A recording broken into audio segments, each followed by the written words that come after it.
we all know we are facing a crisis. So let us come together and pray. Pray for humanity. I chanced upon this prayer today. This prayer was considered as one of the best prayers by Swami Chinmayananda. It is from the Bhagavad Gita. I have looked it up in the Bhagavad Gita as it is written by His Divine Grace, Swami Prabhupada. And here Arjuna addresses Krishna after seeing his Virat Roop. So let us see what does he say. And it today matches exactly what we need from the Lord, what we need from God. O Master of the senses, the world becomes joyful upon hearing your name, and thus everyone becomes attached to you.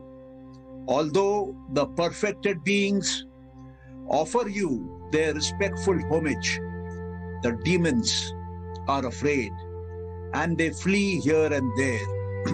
All this is rightly done.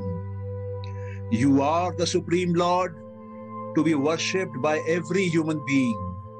Thus, I fall down to offer you my respectful obeisance and ask for your mercy. As a father tolerates the impudence of his son, a friend the impertinence of a friend, or a husband the familiarity of his wife, please tolerate the wrongs I have done to you. My mind is disturbed with fear. Please bestow your grace on me and help me in today's grim situation. Reveal yourself to us, O Lord of Lords, O abode of the universe, and take away all our sorrow, pain, suffering, and ignorance. Please guide us and show us the path ahead to a new world of complete joy, happiness, and bliss. Please bestow on us health of the body, peace in the mind, and attachment of the spirit to you. Lead us out of the current crisis. We all will be bound by you in our future, thoughts, words, and deeds. Please shower your divine grace on us. Please grant us your divine compassion and show us your divine mercy. We thank you. We thank you. We thank you. So be it in full faith. Namaskar. So my dear friends, my dear brothers and sisters, my dear countrymen, today is the time to offer our obeisances and prayers to the Lord so that He may take us out of this grim situation. If you agree with me that the Lord God Himself is the only one who can take us out of the crisis we are in, kindly put yes in the comments column. We will then know that you agree with us that Lord is the only option left for us now to come out of this severe crisis. As you know, in this series of live talks, we are talking about the Patanjali Yoga Sutras also. So let us look at what are the sources of thought in COVID times and how to silence them. Introduction. Patanjali Yoga Sutras, written about 2,400 years ago, is a complete collection of the principles of mental science. It is a treasure house of most simple knowledge of the mind to the most advanced. If you would like to know this knowledge so that you can have peace, happiness, wealth, and power, please click below in the comments column as yes. This will tell us that both of us, all of us, are together on the same pilgrimage to the Lord. My dear friends, my dear brothers and sisters, my dear countrymen, we live in two worlds. the inner world of mind and thoughts, and the outer world of objects and people. Both of these worlds are interconnected. Yes, if we work on the outer world, the inner world changes. If we change the inner world of our mind and thoughts, the outer world changes. If you agree with me on this also, we can see the two worlds, the inner and the outer, then yes, kindly type yes in the comments column below, or else it is going to be impossible to progress in life. मेरे प्यारे भाइयों बहनों, ये Covid के समय हमारे मन में जो विचार आते हैं, वो विचार कहाँ से आते हैं, उनका सोर्स क्या है, उनका जन्म कहाँ होता है और उनको हम कैसे शांत करें, इसके बारे में हमको जानकारी मिलती है पतंजलि के योग सूत्रों से, जो कि 2400 साल पहले भारत में लिखे गए थे और जो माइंड के साइंस के प्रिंसिपल्स का कंप्लीट एक संग्रह है। वो एक ट्रेजर हाउस है जिसमें कि सिंपल से सिंपल नॉलेज माइंड का, मन का, और सबसे एडवांस से एडवांस नॉलेज माइंड का, मन का उसमें है। अगर आप ये जानते हैं, ये नॉलेज अगर जान जाते हैं ये नॉलेज, तो आप देखेंगे आपके जीवन में शांति आ जाएगी, खुशहाली आ जाएगी, धन दौलत वैभव सब आपके पास आएगा। अगर आप मेरे इस बात से सहमत हैं तो नीचे जो कमेंट्स कॉलम है आपके, वहां पे कृपया यस टाइप करें। हम सब दो दुनिया में जीते हैं। हाँ, दो दुनिया में जीते हैं। हम लोग को लगता है कि हम सिर्फ बाहर की दुनिया में हैं, वस्तुओं की दुनिया में, लोगों की दुनिया में, लेकिन नहीं, हमारी जो अंदर की दुनिया है वो हमारे मन और हमारे विचारों से बनी हुई है, और जो हमारी बाहर की दुनिया है, जैसे मैंने पहले बताया, वस्तुओं से और लोगों से बनी हुई है। ये दोनों दुनिया आपस में जुड़ी हुई हैं, आपस में इंटरकनेक्टेड है। और अगर हम बाहर की दुनिया में कुछ काम करते हैं तो हमारे अंदर की दुनिया में बदलाव आ जाता है, और अगर हम अंदर की दुनिया में कुछ काम करते हैं तो हमारे बाहर की दुनिया में बदलाव आ जाता है। ये दोनों आपस में जुड़े हुए हैं। अगर आप मेरे से इस बात पे भी सहमत हैं कि हमारी एक अंदर की दुनिया है, एक बाहर की दुनिया है, और दोनों आपस में जुड़े हुए हैं, तो कृपया नीचे कमेंट्स कॉलम में यस टाइप करें। और अगर आप ऐसा नहीं मानते हैं तो नो टाइप करें। लेकिन अगर आप ऐसा नहीं मानते हैं तो मैं आपको बताता हूं, आपको चेतावनी देता हूं कि आपके जीवन में सुधार लाना बहुत कठिन हो जाएगा। जब हम अपने अंदर के मानसिक स्थिति में, अंदर के विचारों में, अंदर के मन में बदलाव लाते हैं तो हमारी बाहर की दुनिया सुंदर और खूबसूरत हो जाती है। और हम अपने अंदर की दुनिया को 5 तरीकों से चेंज करते हैं पतंजलि के सूत्रों के अनुसार। तो हम देखते हैं ये क्या है। My dear friends, my dear brothers and sisters, my dear countrymen, when we better our mental state inside, we better our world outside. That is the magic. The mental state inside can change in 5 ways as per Yoga Sutras of Patanjali. And these are, first, pramana. Pramana means right knowledge. Second, viparya, which means wrong knowledge. Third, vikalpa, that is imagination. Fourth is nidra, which means sleep. Fifth is smriti, which means memory. तो हमारे अंदर जो विचार आते हैं वो कहाँ से आते हैं? वो इन 5 स्रोतों से आते हैं। हमने जो अपने अंदर राइट नॉलेज भर रखा है उसके प्रमाण से आते हैं। हमने जो अपने अंदर भूल भ्रांतियां लेके रख रखी हैं, वो विपर्य कहते हैं उनको, उनसे आती हैं। हम जो इमेजिन करते हैं, कल्पना करते हैं, जो सच्चाई नहीं है लेकिन हम कल्पना कर लेते हैं, वो विकल्प से आते हैं। हम जो रात में नींद में सोते हैं और हमारी मानसिक स्थिति चेंज हो जाती है, तो निद्रा जो है वो भी हमारे अंदर, हमारे मन में बदलाव लाती है और हमारे बाहर को इम्पैक्ट करती है। और 5वां और सबसे शक्तिशाली है स्मृति, मेमोरी। हम देखेंगे आगे कि ये मेमोरी सबसे ज्यादा शक्तिशाली क्यों है, और अगर हम मेमोरी को निकाल देते हैं तो हमारे जीवन में चमत्कारी तौर पे क्या बदलाव आता है। So let us look at right knowledge. Right knowledge, there are 3 sources of right knowledge as explained by Patanjali. The first one is pratyaksha, the knowledge that we gain from the outer world through our 5 sense organs is called pratyaksha. This is based on our self-experience. It is considered as the highest proof of right knowledge as we have self-experienced it. Second is anuman. Anumana comes out of logical inference. Say on a hilltop, you are able to see smoke coming out there.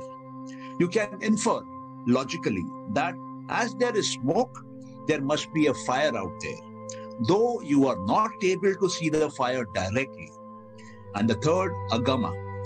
Agama is our ancients' experience of a fact. It may be considered as true, though we may not directly sense it through our sense organs, nor have we been able to infer it out of any other observation. Especially a testimonial of an expert is considered to be the right knowledge, or the knowledge given in our scriptures is considered to be the right knowledge. मेरे मित्रों, मेरे भाइयों बहनों और मेरे देशवासियों, पतंजलि के अनुसार ये जो 5 कारण हैं हमारे मन में विचार आने के, उनको हम थोड़ा और डिटेल में देखते हैं और गहराई से देखते हैं। सबसे पहले सही ज्ञान, सही नॉलेज। ये जो सही ज्ञान है, इसके 3 सूत्र हैं, 3 उसके कारण हैं जहां से ये आते हैं। सबसे पहला प्रत्यक्ष। प्रत्यक्ष मतलब हम अपने इंद्रियों के द्वारा जो देख सकते हैं उसको हम नकार नहीं सकते।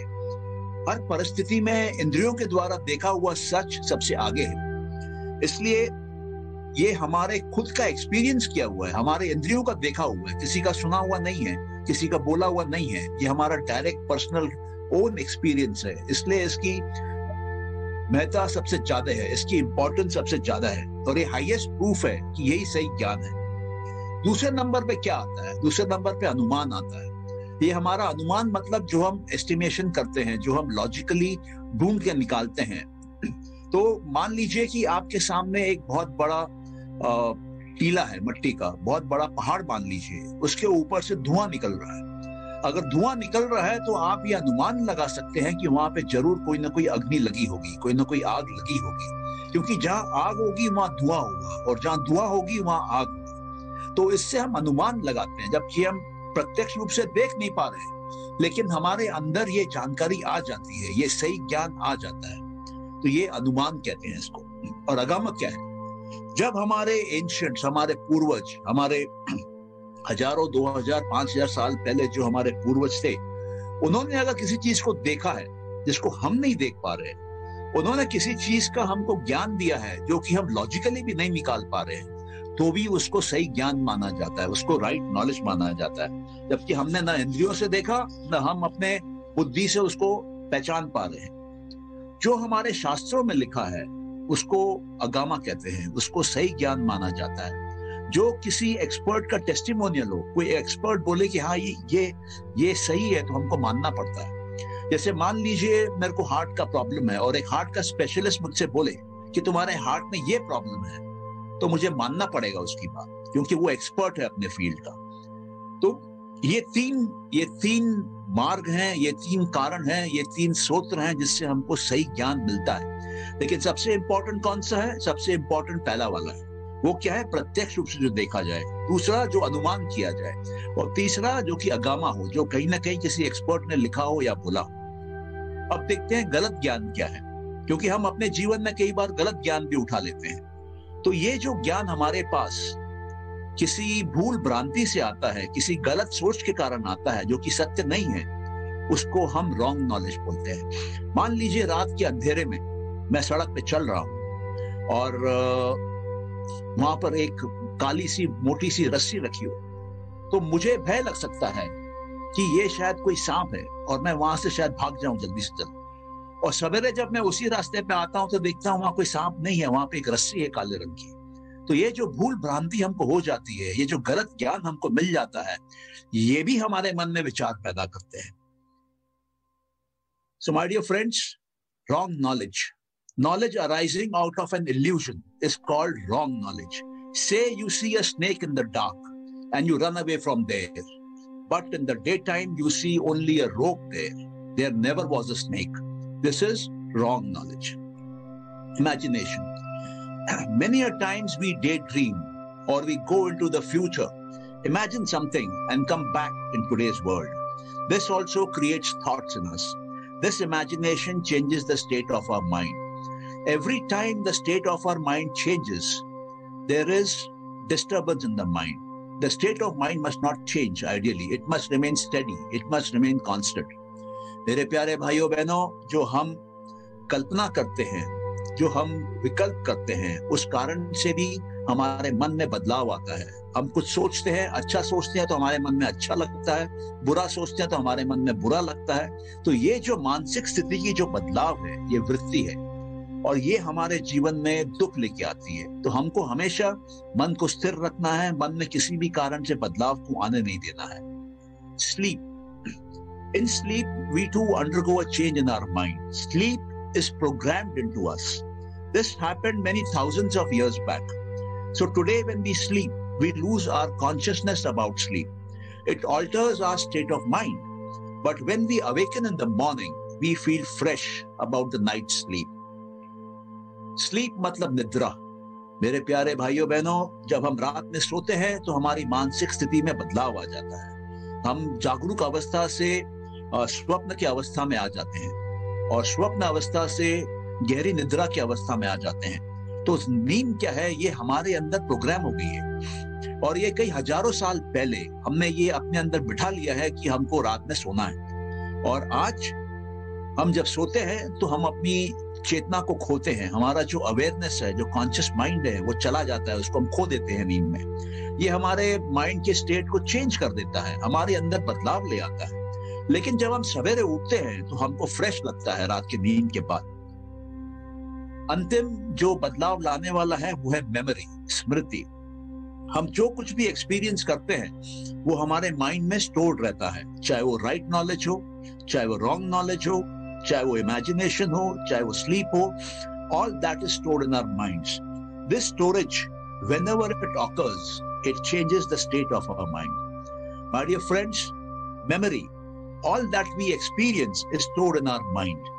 So right knowledge is also stored, wrong knowledge is stored, imagination is stored, and that which causes sleep also is stored in our minds. This storage, whenever it occurs, it changes the state of our mind. Therefore, what is the result?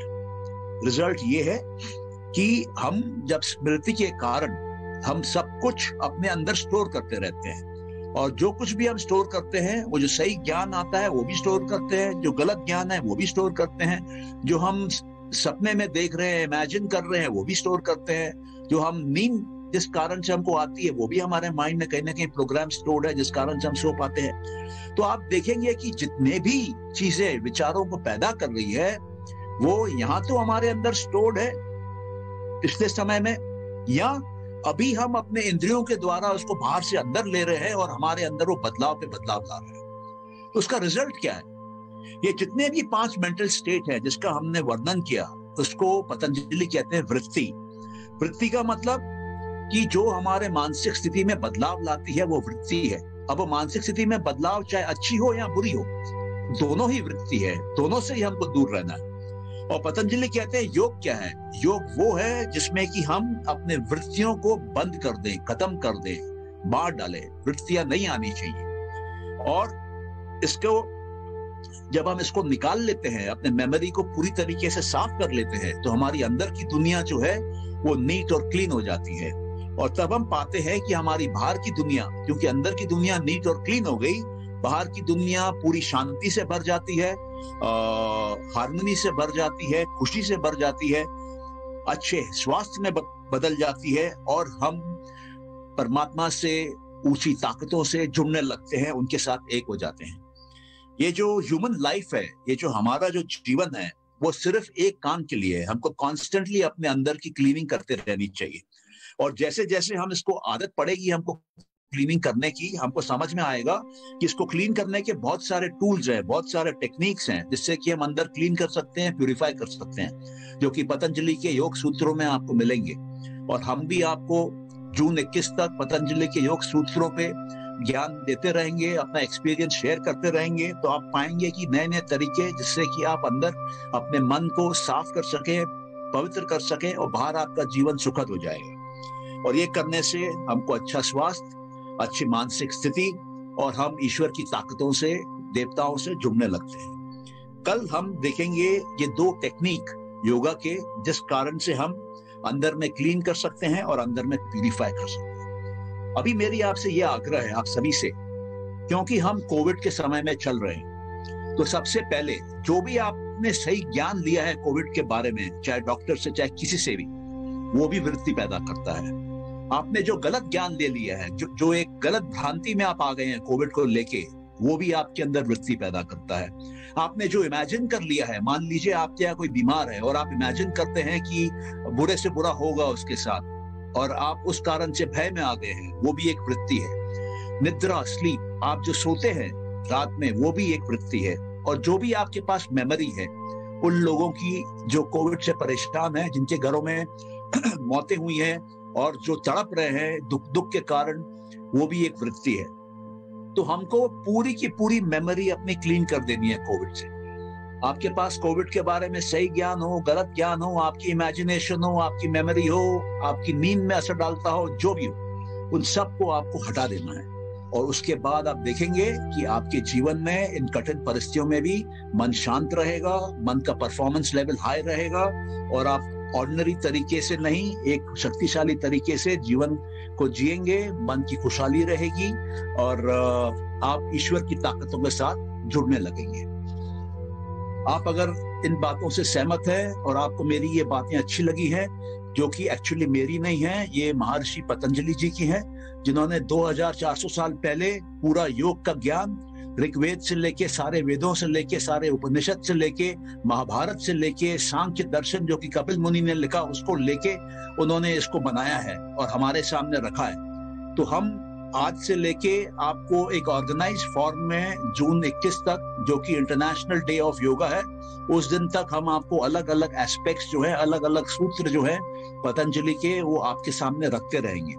मेरे ख्याल से हम कोशिश करके कम से कम 40 से 50 ऐसे सूत्रों को आपके सामने लेके आएंगे, ऐसे कलेक्शन ऑफ थॉट्स को लेके आएंगे कि आपके जीवन में एक परमानेंट बदलाव आ जाएगा।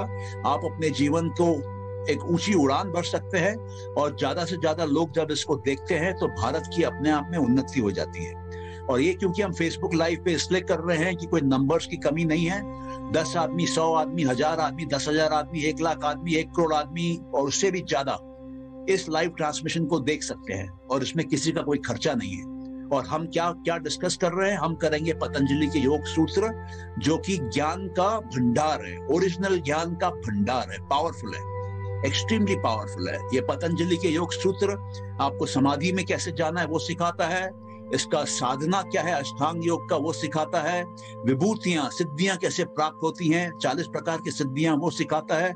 हम आपके साथ शेयर करेंगे ये सिद्धियां कैसे प्राप्त की जाती हैं, इसका साइंस क्या है, और कैवल्य कैसे प्राप्त किया जाता है, जीवन मरण के साइकिल से मुक्ति कैसे प्राप्त किया जाता है, वो भी हम आपके साथ शेयर करेंगे।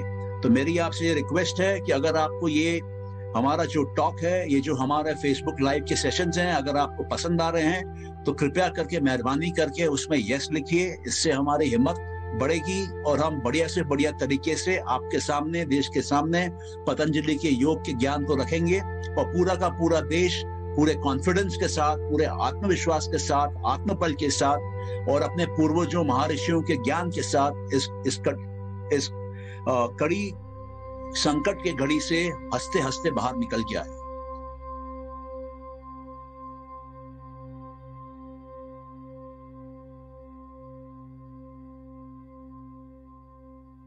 अभी मैं आपको बताता हूं ओम के बारे में। ओम वो साउंड है, वो मंत्र है जो कि ईश्वर को रिप्रेजेंट करता है। और ओम का जब हम जाप करते हैं बार बार, तो क्या होता है, हमारी सारी दिक्कतें जो हमारे जीवन में हैं, जो हमारे रास्ते में हैं, वो अपने आप गायब हो जाती हैं। हमारा हेल्थ बढ़िया हो जाता है, हमारा वेल्थ बढ़िया हो जाता है, हमारा माइंड बढ़िया हो जाता है और हमारी आध्यात्मिक शक्ति बढ़ जाती है। हम ईश्वर और देवताओं और अच्छी आत्माओं के साथ जुड़ने लगते हैं। और मैं अभी आपसे ये रिक्वेस्ट करूंगा कि मैं कुछ समय के लिए इस ओम का चांटिंग करूंगा, और आप भी इसको करिए। मेरे साथ कर सके तो बढ़िया है, लेकिन आप जहां पर भी हैं, अपने घरों में, अपने ऑफिसों में, या जो भी आपके जान पहचान के लोग हैं, सबको ये इंफॉर्मेशन दीजिए कि ओम का मंत्र चलाएं। अगर वो जाप कर सकते हैं तो बढ़िया है, अगर वो जाप नहीं कर सकते हैं तो सुनने से भी आपके घर का वातावरण शुद्ध हो जाएगा, आपकी मानसिक स्थिति साफ होने लगेगी, घर के अंदर से बीमारियां निकलने लगेंगी और दिव्य ताकतें जहां पर ओम बजता है वहां पे इकट्ठा होती हैं, आपके घर में भी उसका असर आए। तो आइए शुरू करते हैं ओम की चांटिंग।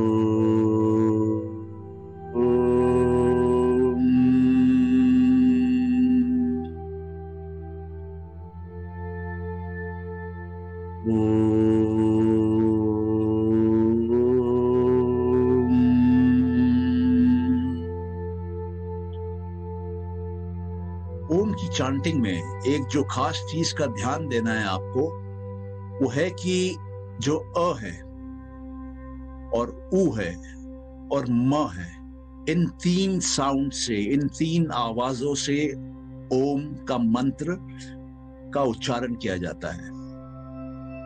ये जो अ है, आपको अपने पेट में हवा भर के अ से शुरू करना है और मुंह से वो हवा को निकालना है। कुछ समय बाद उस आवाज को आपको बदल के ऊ में लाना है और कुछ समय बाद आपको उसको बदल के म में लाना है। अ और ऊ जो भी आपका साउंड का ड्यूरेशन है उसका 40% और 40% होना चाहिए और जो आपका म है वो तकरीबन 20% होना चाहिए। और म खत्म होने के बाद जो विराम आता है, जो शांति आती है, एक स्टिलनेस आती है, उस स्टिलनेस में आपको अपनी आत्मा को देखना है और परमात्मा को देखना है, उस परम ताकत को याद करना है। तब आप पाएंगे कि आप आत्मा के करीब हो गए, परमात्मा के करीब हो गए और वो आपके अंदर में वो ताकत, वो शक्ति आने लगेगी। इसलिए ओम का उच्चारण इस प्रकार से किया जाता है। अभी मैं आप सबसे विदा चाहता हूं। हम लोग वापस मिलेंगे कल, और कल पतंजलि के योग सूत्रों में से एक और नया ज्ञान आपके सामने रखेंगे, जिससे कि आप अपने जीवन को ऊपर उठा सकें, इन कठिन घड़ियों से खुशी खुशी बाहर निकल सकें और अपनी तरक्की कर सकें, अपने परिवार, अपने समाज, अपने देश में खुशहाली ला सकें। और जब हम सब मिलके खुश होंगे तो पक्का है कि पूरा विश्व में ये खुशहाली फैलेगी। तो आइए ये परिवर्तन हम अपने आप से शुरू करें। और ये ओम का जो मंत्र है, ओम का जो उच्चारण है, बहुत ही सरल तरीका है, इसमें कोई खर्चा नहीं है। आप अकेले में भी कर सकते हैं, सामूहिक रूप से भी कर सकते हैं। तो आइए मेरे भाइयों बहनों, अब मुझे विदा दीजिए। आप सबका बहुत बहुत धन्यवाद। मैं ईश्वर आपके जीवन में बहुत बड़ा बदलाव लाए, बहुत सारी ढेर सारी खुशियां लाए, ढेर सारा स्वास्थ्य लाए, ढेर सारा धन संपत्ति लाए और अपने आप को आप उस परम ताकत, उस परमेश्वर से परमानेंटली जोड़ सकें। बहुत बहुत धन्यवाद। Thank you so much. God bless each one of you. Hari Om.